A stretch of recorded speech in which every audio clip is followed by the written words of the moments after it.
10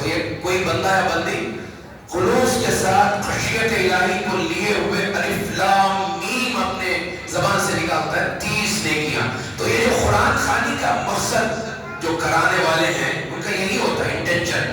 کیا ہوتا ہے کہ گھر میں قرآن پاک پورا پڑھا جائے. تو اس کے لیے ترتیب کی کوئی وہ ضرورت نہیں ہے. وہ ترتیب ہمیں چاہیے نمازوں کے اندر. سمجھ میں آپ کو آپ نماز میں بغیر ترتیب کے آپ الٹا سیدھا نہیں پڑھ سکتے. سمجھ میں آپ انا اعطینا پڑھنے کے بعد پہلے رکعت میں دوسری رکعت میں الم ترا نہیں پڑھ سکتے. انا اعطینا پڑھنے کے بعد دوسری رکعت میں آیت الذی نہیں پڑھ سکتے. آیت الذی کے بعد انا اعطینا قل یا الکافرون کے بعد اذا جاء. ایسا قرآن نماز کے اندر ترتیب آپ کو برقرار رکھنا ہے. گھروں کے اندر اگر آپ پڑھ رہے ہیں مختلف اب مدارس کے بچے جا کر پڑھتے ہیں صرف ہمارے میں قرآن خوانی بلکہ مدارس میں تو ایک پیشہ ہی بن گیا ہے. باقاعدہ اس کی فیس مقرر ہے. آیت کریمہ کا ورد کرنے کے لیے اتنا پیکیج, قرآن خوانی کے لیے اتنا پیکیج. الحمدللہ ہماری قوم میں آج تک نہیں ہے اور آئندہ بھی نہ ہو. ایسا دعا اللہ تعالیٰ سے کرتے ہیں. اللہ واسطے جاتے ہیں پڑھتے ہیں, جن کو قرآن آتا ہے جاتے ہیں اللہ واسطے پڑھ کر آتے ہیں. کہ آپ جو ہے وہاں کچھ دیں گے ہدیہ دیں گے بول کے جاتے ہیں, نہیں جاتے. بلکہ یا رب کی تصویر کو بھی ہون دے یا آیت کریمہ کی تلاوت ہو یا پھر قرآن خوانی ہو, واسطے اللہ کے جا کر پڑھ کر آتے ہیں. بعض جگہ تو جو ہے وہ بیڑے میں ابب دے رہے ہو, یہ بھی صحیح طریقہ نہیں ہے اور وہ نہیں بھی چاہیے. اور آپ جو ہے بس پڑھ کر اللہ واسطے آ جاتے ہیں. یہی وجہ ہے کہ بعض نوجوان ان کو جو بیڑے دیتے ہیں جو مرشد ہوتے ہیں ان کو واپس دے کر اللہ دے ان کو آ جاتے ہیں واپس. ہمیں جو بھی کرنا ہے اللہ واسطے کرنا ہے. تو یہ طریقہ ہمارے پاس ہے, اس کے لیے ترتیب ضروری نہیں ہے. میاں 4 دن نبی نے دیا کہ 3 دن کی مدت کے اندر قرآن شریف مکمل نہیں کرنا آپ کو. وہ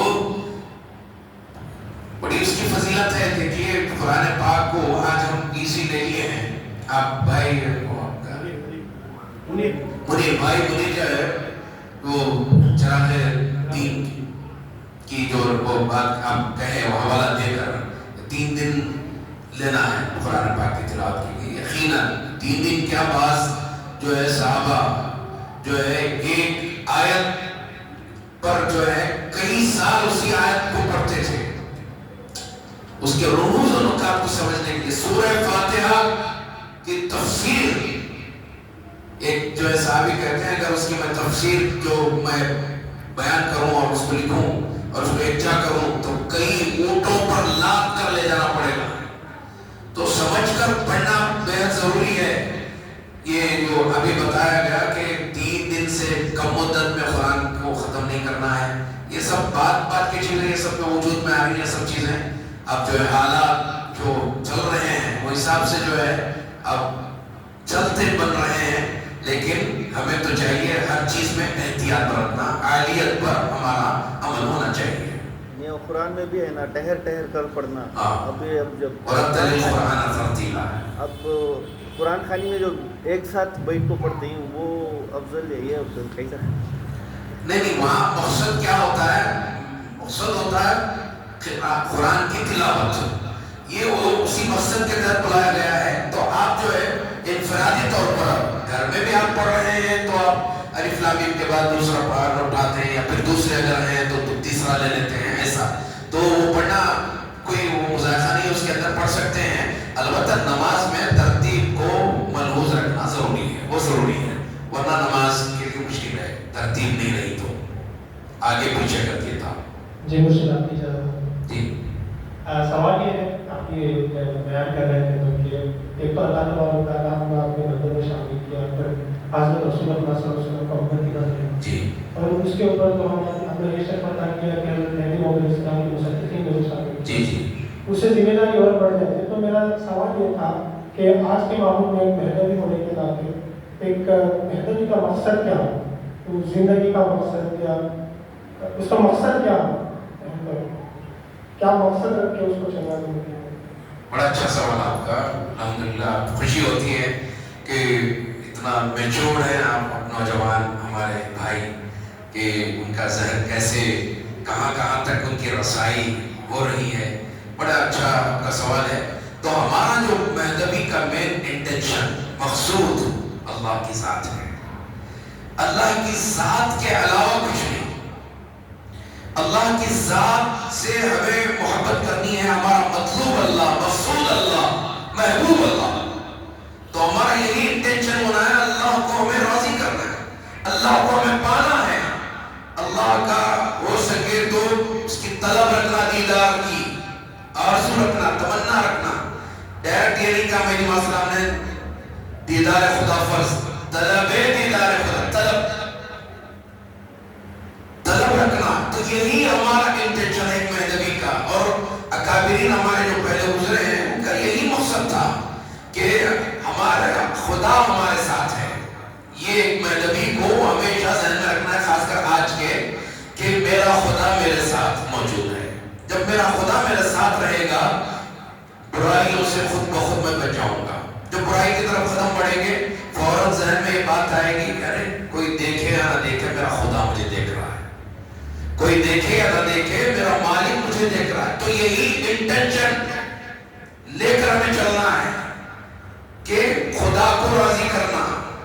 چنانچہ آپ مہدویت کو دیکھیے، تعلیمات مہدویت کو دیکھیے، میری مسلم کی تعلیمات کو، کہ اس کے اندر یہی بتایا گیا ہے کہ اللہ کو راضی کرنا. اسی لیے کسی کو دیتے ہیں تو اللہ دیا، میں کون؟ اللہ. کسی سے لیتے ہیں تو اللہ دیا، کہے بغیر ہم نہیں لیتے. تو یہ مقصد یہ ہوتا ہے کہ اللہ ہی اللہ ہمارے ذہن میں ہو. یہی وجہ ہے کہ آپ نے یہاں تک خبر پرستی سے منع فرمایا. کئی واقعات ہیں الحمدللہ. آج بھی اس جو پرفتن دور میں بھی آج بھی مہدوی ان تمام بدعات و خرافات سے بچا ہوا ہے. لیکن آج بہت ساری جو تبدیلیاں آ رہی ہیں زمانے کے حساب سے، لیکن مہدوی کو جو امامنا میری امام السلام نے جو ہمیں تعلیمات پیش کی اس پر ہمیں عمل پیرا ہونا ہے. بی بی لادادی سلام اللہ علیہ کا واقعہ ہے، میاں حاجی مالی کا واقعہ ہے. انشاءاللہ تفصیل میں کل اس بات پر گفتگو کروں گا، مختصر اس لیے کہ اب ذکر میں بھی ہمیں بیٹھنا ہے. تو یہ جو ہے ہمارا یہی مقصد، سوائے اللہ ہمارا مقصود اللہ، مطلوب اللہ، محبوب اللہ، اللہ کو پانے کے لیے، اللہ کو راضی کرنے کے لیے. یہی ہماری زندگی کا عین مقصد ہے ایک مہدوی کا. ہم جنت نہیں چاہتے، جیسے فرمایا میری مسلم نے، حشت جنت کر دہندت سر بسر، تو مشو راضی ازنہا در گزر، آلی ہمت باش دل باحق ببن، تو ہمائے خاف خربی رو بلند، رو بلند دو، رو بلند دو، رو بلند. فرمایا میری مسلم نے آٹھ جنتیں بھی اللہ تجھے دینے کا وعدہ کرے، راضی مت ہو اس پر، نہیں ہو مجھے جنت نہیں. آپ یہ کہیں گے تو بعض لوگ ذہنوں میں آئے گا ہم جنت یا منکر ہیں. نہیں، منکر نہیں ہیں. جنت تو ہمیں انعام کے طور پر ملنا، وہ تو ملے گی، ضرور ملے گی، مگر ہماری سوچ یہی ہے کہ ہمیں صرف جنت ملنا ہے، بلکہ مالک جنت کو ہمیں طلب کرنا ہے. اگر مالک جنت ہمیں مل گیا تو پوری جنت ہماری. تو ہمارا یہی انٹینشن ہونا ہے. تو آٹھ جنتیں دینے کا وعدہ کرے، تو مشہور راضی ازنہا در گزر، تو اس پر راضی مت ہو، در گزر کر دے، نہیں چاہیے ہمیں. اعلی ہمت باش، اعلیٰ ہمت رکھ، حوصلہ اعلیٰ رکھ. دل باحق ببن، اپنے دل کو یاد خدا سے مشغول رکھ، خدا کی یاد سے مشغول رکھ. تو ہمائے خاف خربی رو بلند، ہمائے پرندہ جو سب سے زیادہ اونچائی پر اڑتا ہے، سب سے بلندی پر اڑنے والا. میری مسلم نے اس پرندے کی مثال دی، ہما بن جا تو، خاف خربی کا تو ہما بن جا، اڑتا جا اڑتا جا، جب تک خدا کا دیدار نہیں ہو جاتا، خدا کو تو پا نہیں لیتا. تو ایک مہدوی کا وہی انٹینشن. آج کے ماحول کے حساب سے ایک سوال ہے. آج ہمیں مہدوی کوئی سال یہ بول تھی، لیکن آج کے ماحول میں نیا مہدوی تو نہیں بن رہا، لیکن جو پرانا مہدوی ہیں وہ چھوڑ ہو چکے ہیں. اس کی ایک مین ریزن ہے ہمیں برابر یہ کرنے کو ہے تو کوئی بھی ایشور کو ہمارے سے دور نہیں کرتا. تو کوئی کنفیوژن ہے، خالی ایسا کیا ہوتے رہنا.